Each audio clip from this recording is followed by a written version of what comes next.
Okay, balik po tayo. From 0938-114-6551. If matupad ang manual counting, dapat malaking budget ang mga teacher dahil magdamag ang serbisyo nila. Hindi po tayo humahanap ng total manual. Ang sinasabi lang nating manual, yun sa presinto. Yung po kung ang mga botante mo dyan, mga 200 or 250 lang. Kaya bilangin yun. Nako po, sa loob ng 1 oras o 2 oras, tapos ang bilangan. Tama ho yan. At saka yun, maitatransmit na ngayon yun. Kanya hindi masyadong mabigat. As a matter of fact, magiging maluwag ang panahon ng mga guro sa loob ng presinto. Kasi kung bibilangin mo, brother Ray, ano lang yan 40,000 polling centers all over the country. Kanya nga. Tapos 1,500 local government units, 79 provinces. Sandali lang yun. Kailangan mo lang naman ng laptop, isi-share mo na lang yun, enter mo na lang yung resulta, ibato mo na doon yun. Tapos makikita mo na sa website, dadating yun doon sa munisipyo o kaya doon sa syudad, na nandun yung Board of Canvasser. Ito-total na lang ng programa yun Automatic. Pag natanggap na, saka may taas Tsaka ipaladala with the digital signature. Yes, tapos. Yun, nadinig na nyo mula kay Kuya Toti na pagka yan hybrid system ginamit natin, mabilis matatapos ang eleksyon, mabilis mabibilang, at within 1 day, kinabukasan, alam mo na ang resulta sa buong bayan, sa lahat ng pwesto. Ang temanyo, lalagyan mo lang sa website, may makikita nila ang bawat resulta ay na-publish mo rin sa website. Pwede mo kunan litrato para iahambing kung tama yung nakalagay digitally at saka nakunan ng litrato. Yun, ganda pala. Ganun lang kasimple. Kanya lang, marami diyang nakaupo sa Kongreso o sa Senado na marahil hindi na mauupo uli yan at sapagkat nadaan yan sa House Show. Sa eleksyon na naglagay sa kanila sa ang pwesto. laking tipid sa gastusin. 7 billion plus with Smartmatic. Under your system, it's about, if I remember right, 1.6, 1.7. Ganun lang. Mababa pa nga sa 1 billion lang yun. Papel lang ang gagastusin mo Tsaka laptop lang Kaya-kaya. Kaya. Ano ba klaseng laptop kaya? Hindi naman yung mabilis na laptop. Yung ordinary laptop lang na 15 mil kada isa. Pwede na. Pwede na yun. Tapos pag nataas mo na yun, i-donate mo na lang sa eskwelahan yun. Yun, meron pa ngayon ang mga eskwelahang mga laptop na magagamit ng mga estudyante. Papakinabangan pa nila yun. Para sa sunod na halalan, bumili sila pa ni bagong laptop, ganoon din ulit. Tapos ibibigay uli sa mga estudyante, sa mga bagong students as well. Okay, I want to talk now about the second part of your own advocacy. At saka yan ay may kinalaman doon sa Dengvaxia vaccine. Ano ba ang posisyon ninyo doon? Alam mo, nung nangyari yan, nakakalungkot na nasapit na pagpilitan na ang mga higit kumulang 450 mga kabataan ay magpabakuna na walang pahintulot, walang kaalaman ng mga magulang. At umabot sa gastusin ng mga halos 10 bilyong piso. At ang lumalabas pa nga sa ibang ulat na ang halaga lang niya sa ibang bansa ay nasa mga 19 pesos. Dito ang bentahan natin nasa 1,000 piso kada bakuna.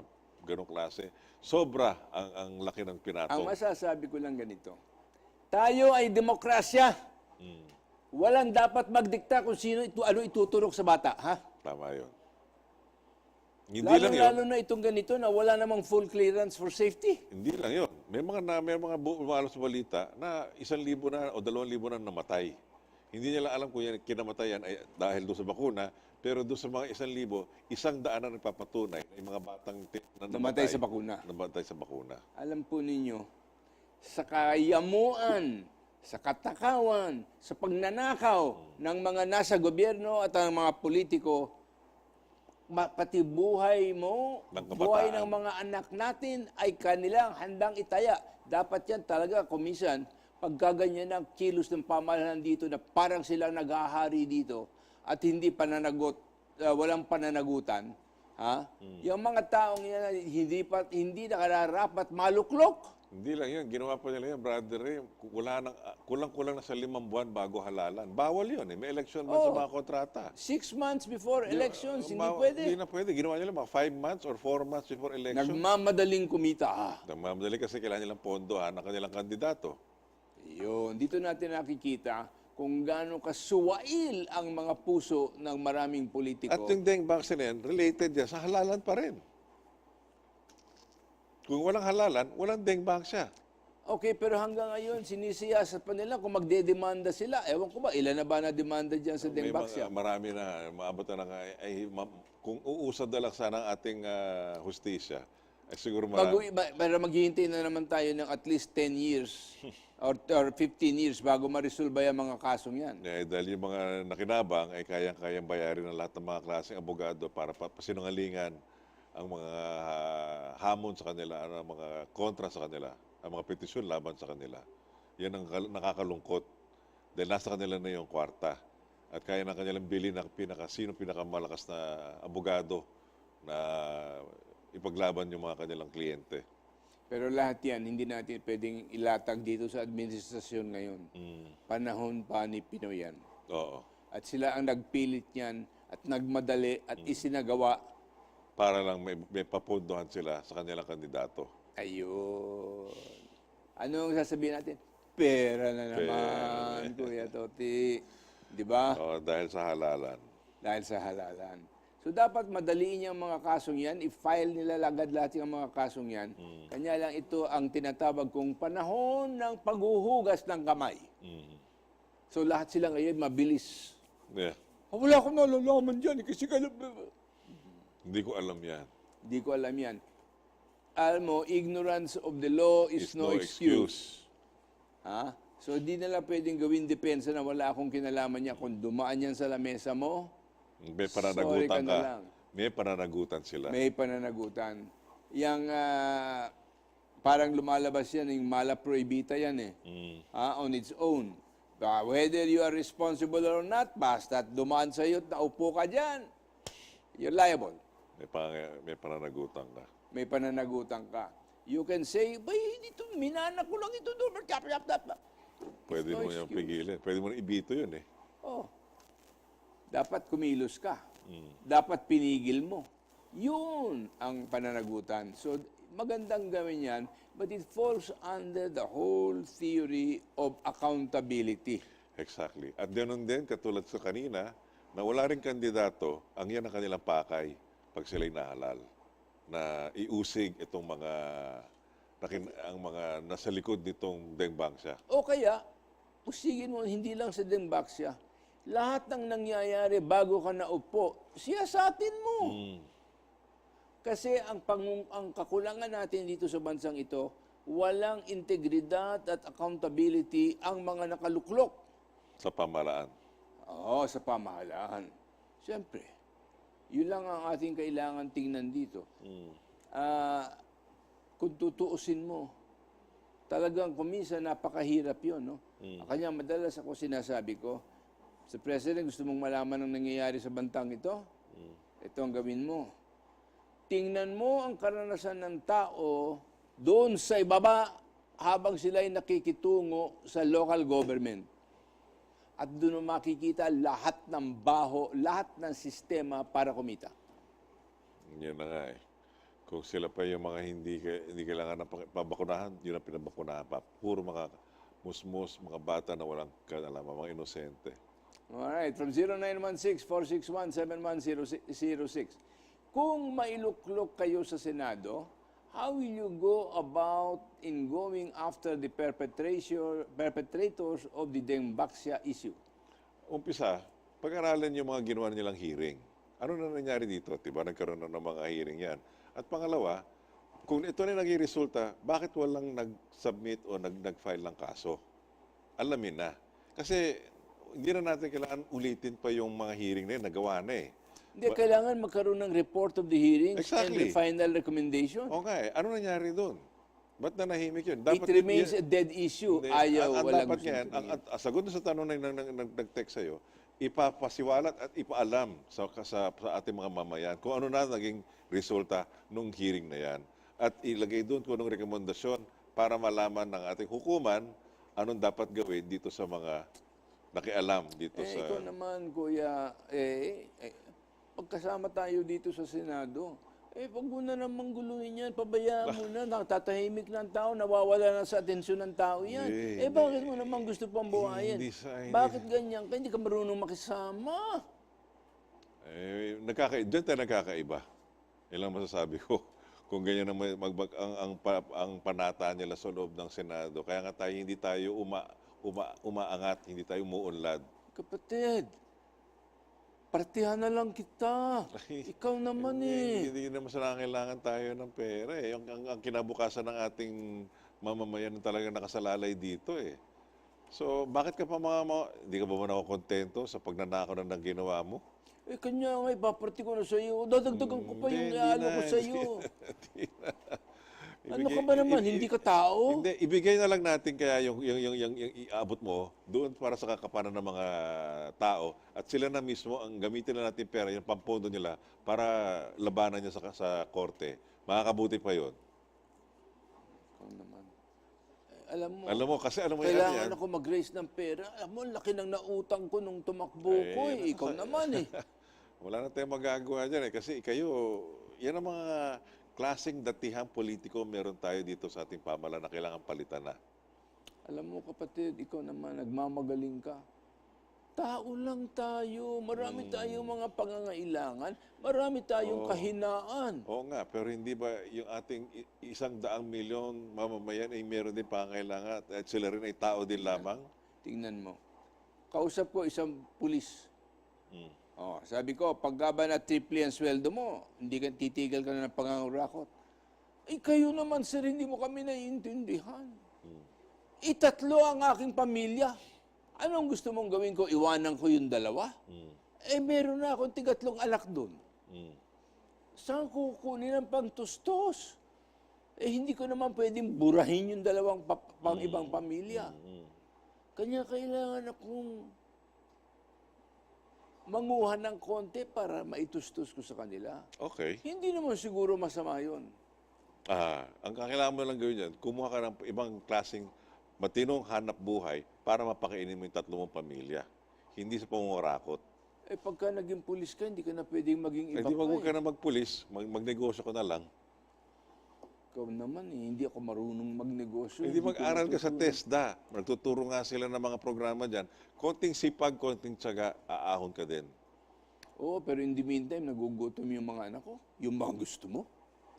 Meron naman dyan mga paraan na para papakainin ng mga anak mo. Meron naman dyan mga programa ang ating pamalaan. Yung panawid. Ba't hindi makinabag sa mga ganon? Panawid na para... Pero hindi nila ibibigay yun para sa aking pangalawa at pangatlong pamilya.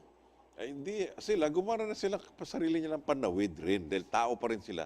Protektado pa rin sila ng ating pamalaan. Pwede na silang magtanggap at sila hihiwalay na sa'yo. Tingnan mo naman, pinalulungkot mo lang ako sa buhay. Bakit naman ganun? Alright, let's go and shift a little bit of our final topic for tonight. Bakit magalit ka sa EPIRA Law? Kasi ang nakalagay sa EPIRA Law ay para patibayan ang ating kakayanan sa kuryente. Ang sinasabi mo dito na nung pinasayang EPIRA Law, sinasabi nila bababa ang kuryente ng 50%. Hindi, ang sinasabi doon sa EPIRA Law, to make it globally competitive, to make it fair with in a fair market value. Pero ngayon, ang kuryente natin pinakamataas pa sa Asia. Sa buong daigdig. Buong daigdig. Oo. Ay, Diyos ko. Ang presyo natin ng kuryente dito ay doble pa sa halaga na binabayaran sa Amerika. Kasi tinanggal ang mga generating and distributing companies sa ilalim ng yung equivalent ng Public Service Hindi Commission. lang yun Brother Ray Nakalagay nga doon sa bill mo pati outages ginagastos, pinagbabayad ng mismong consumer Outages yun ba't mo ibibigay doon Loss in transmission. Oo. Ba't mo ibibigay mo sa tao ba kaya nga nakalagay doon sa EPIRA Law to make you more efficient. Kung hindi ka efficient, palitan na yung prangkisa sa'yo.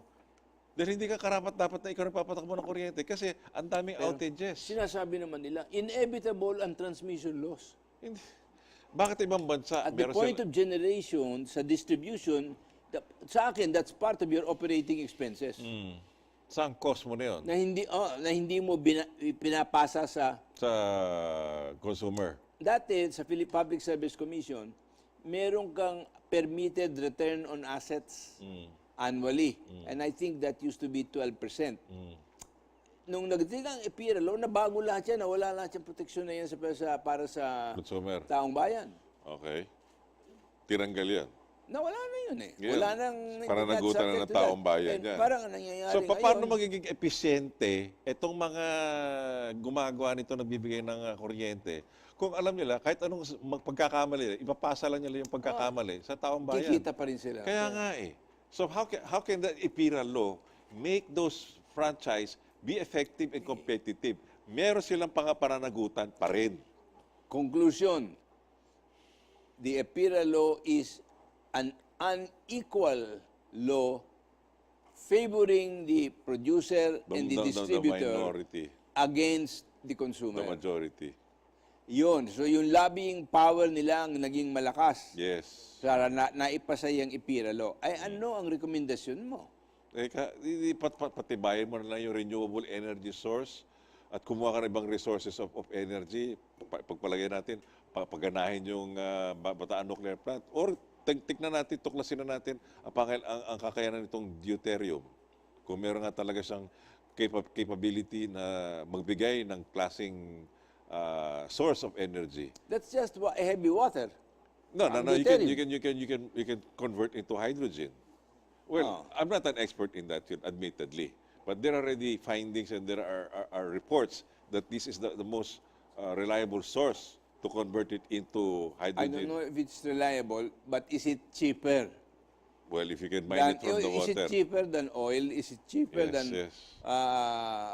water generation? Right.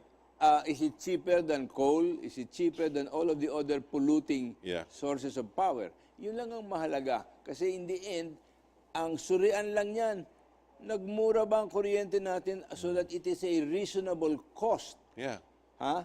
And not that we are the highest energy cost in the world. Marami tayong mga batas. Katulad yan, Renewable Energy Act of 2008. All right? Republic Act 9368, I believe. Bakit hindi natin pag-aralin yung suriin at bigyan na natin ng tamang atensyon na palakasin itong renewable energy, whether it's biogas, it is solar, it is wind, or it is hydro. Or hydro. Right? Either a dam or even sea. Kasi merong konsepto ang Germany, no? Pinaghalo nila ang solar, ang wind, saka hydro, para lang gumana na yung kuryente sustainably. Paano yan? Ang solar, pang-araw lang yan. So yung kuryente nung solar, pwede siya kumuha ng bomba para i-recycle yung tubig na tinatapon mo sa dam na ibabalik mo uli sa taas. Ngayon, yung agos ng tubig, gumagana naman yan sa hydro. At isasabay mo pa sa yung solar with the wind. So meron ka lang dalawang source of energy para iangat mo yung tubig. Maski magkaroon ka ng drought, hindi ka mawawalan ng tubig. Ayun. Alam mo, Kuya, unfortunately, we have run out of time, which always happens in our program. So we will have to suspend that discussion about EPIRA law.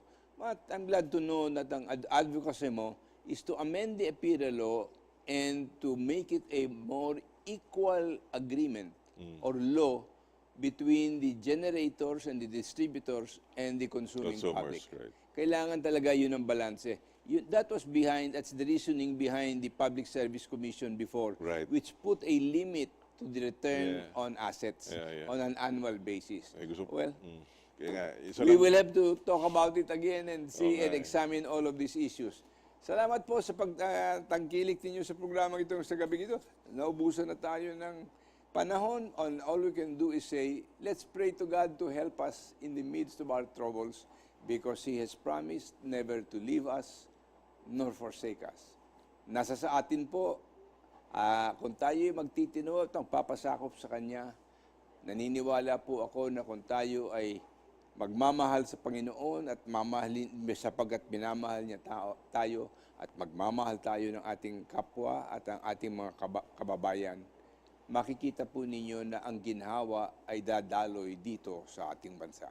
Salamat po and thank you again, Kuya Toti, for being with us. God bless you and we will see you next week.